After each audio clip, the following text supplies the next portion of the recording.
Bonjour les amis, aujourd'hui je vais vous faire 3 recettes différentes de potirons sucrés.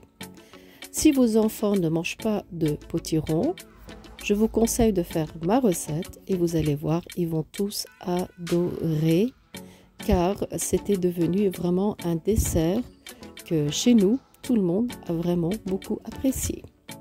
Donc déjà, en premier temps, je vous présente mon potiron que l'on m'a offert. D'ailleurs, je voudrais remercier la maman de ma belle-fille qui les a cultivés dans son jardin et qui nous l'a offert. En premier temps, ce que l'on va faire, on va couper des grandes tranches et on va enlever les graines. Ensuite, on va les éplucher correctement. Si vous avez l'occasion de laver le potiron, lavez-le avant. Mais moi, je vais les laver quand je les aurai coupés en petits morceaux.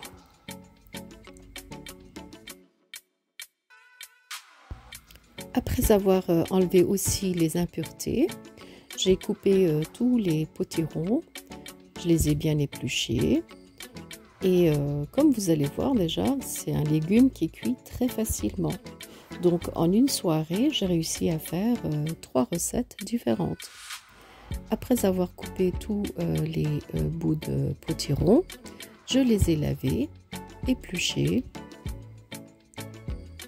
et j'ai enlevé les impuretés. Ensuite, j'ai pris un grand plateau de four et j'ai coupé des petits morceaux. Vous pouvez aussi le faire avec des gros morceaux, mais en petits morceaux, ce sera plus facile, ça va cuire plus facilement. Quand mon plateau était bien rempli, j'ai rajouté du sucre en poudre. Donc la quantité, ça dépendra de votre envie de sucre, on va dire. Moi, j'ai utilisé environ 300 grammes, plus 300 grammes. Donc là, j'avais environ 1,5 kg de potiron. J'ai rajouté 600 grammes. Mais dans les recettes originales, on met quasiment la même quantité de potiron que la même quantité de sucre. Mais moi, j'ai fait en sorte qu'il reste quand même un peu léger. Ensuite, je vais fermer mon plateau avec du film étirable et je vais le laisser reposer dans le frigo pendant quelques heures. Moi, je l'ai laissé jusqu'au lendemain pour après le cuire au four.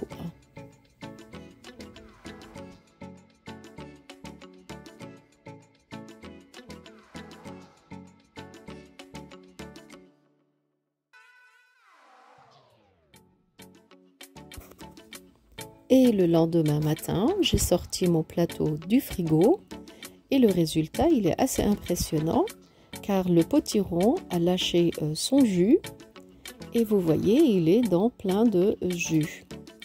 Ensuite, j'ai préchauffé mon four à 200 degrés et j'ai cuit les potirons pendant environ 20-25 minutes.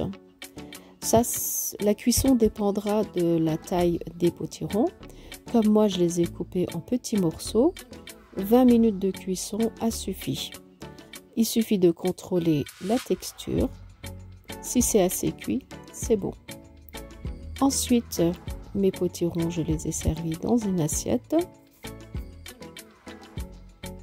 Et je vais les décorer avec des noix et de la pâte de sésame. Car chez nous, on aime bien décorer accompagné avec du sésame. Moi, mon sésame, c'était du sésame grillé. C'est pour ça qu'elle a une couleur un peu plus foncée. Et au-dessus, j'ai rajouté des noix. Voilà, ça c'était déjà mon premier plat de potiron sucré au four. Vous pouvez aussi le servir sans la pâte de sésame. Ça, c'est facultatif. C'est comme vous aimez. Donc, ce plat est déjà prêt. En une soirée, nous, on avait déjà terminé tout le plateau. Et maintenant, on va passer à la deuxième recette. À la deuxième recette, j'ai coupé les petits cubes de potiron. Je les ai mis dans une casserole et j'ai rajouté environ 200 voire 300 grammes de sucre. La quantité de potiron faisait environ 1 kg, on va dire. J'ai mis le sucre, j'ai mis une cannelle, ça va lui donner vraiment un très bon goût. Et j'ai mis environ 20 ml d'eau pour que le fond n'accroche pas. Et j'ai laissé cuire environ une vingtaine de minutes. Et comme vous voyez, pareil, ça a cuit très rapidement. Au bout de 20 minutes, j'ai éteint le feu. J'ai enlevé la cannelle. Et ensuite, je l'ai passé au robot mixeur pour obtenir une purée de potiron. En premier temps, j'ai mis des bocaux pour garder de la compote, car on peut considérer que c'est une compote de potiron. Et je les ai mis, après avoir refroidi, je les ai mis au frigo. Et ceux-là, on les a consommés environ dans 2-3 jours. C'était très léger, comme je vous dis. J'ai pas mis beaucoup de sucre parce que en général, dans d'autres recettes, on met beaucoup de sucre. Ensuite, avec le reste de purée, je vais faire des verrines. Sur le fond de la verrine, je voulais mettre des spéculoos ou bien des petits beurres ou bien des petits biscuits à verrine, mais je n'en avais pas, donc j'ai utilisé 2 gaufres que j'avais à la maison. Je les ai coupés en petits morceaux et je les ai mis au fond des verrines. Ensuite, quand ma purée avait un peu refroidi, j'ai rempli mes verrines avec la purée de potiron.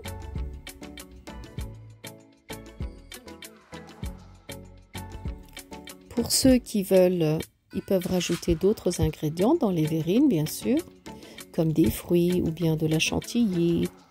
Moi, j'ai fait tout simplement avec un fond de biscuit, de la purée de potiron et au-dessus, j'ai mis pareil de la crème de sésame. La moitié, j'ai pas mis de crème sésame car les enfants n'apprécient pas toujours. Tout au-dessus, j'ai décoré avec des noix. Pareil, les noix, je trouve que ça se marie bien avec les potirons sucrés. Donc voilà, mes verrines aussi sont prêtes. Mes compotes de potiron aussi sont prêtes. Et comme je vous ai dit, mes enfants ont vraiment apprécié les versions sucrées du potiron.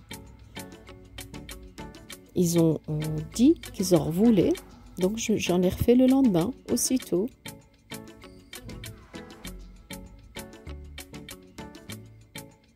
Donc si vous avez des enfants qui ne mangent pas les potirons en général, moi je vous conseille de les faire en compote. Vous allez voir, ils vont vraiment beaucoup apprécier parce que la compote, elle sentait plus la cannelle que autre chose. On n'aurait pas pensé que c'était des potirons. Là, j'ai fait une petite dégustation des potirons que j'ai cuits au four. Et franchement, ils étaient délicieux. Quand on commence à en manger, on n'arrive plus à s'arrêter. Donc voilà, je vous conseille de faire ma recette. Si vous avez regardé ma vidéo jusqu'ici, n'hésitez pas à vous abonner à ma chaîne YouTube. Et je vous dis à très bientôt avec de nouvelles recettes et des nouvelles vidéos.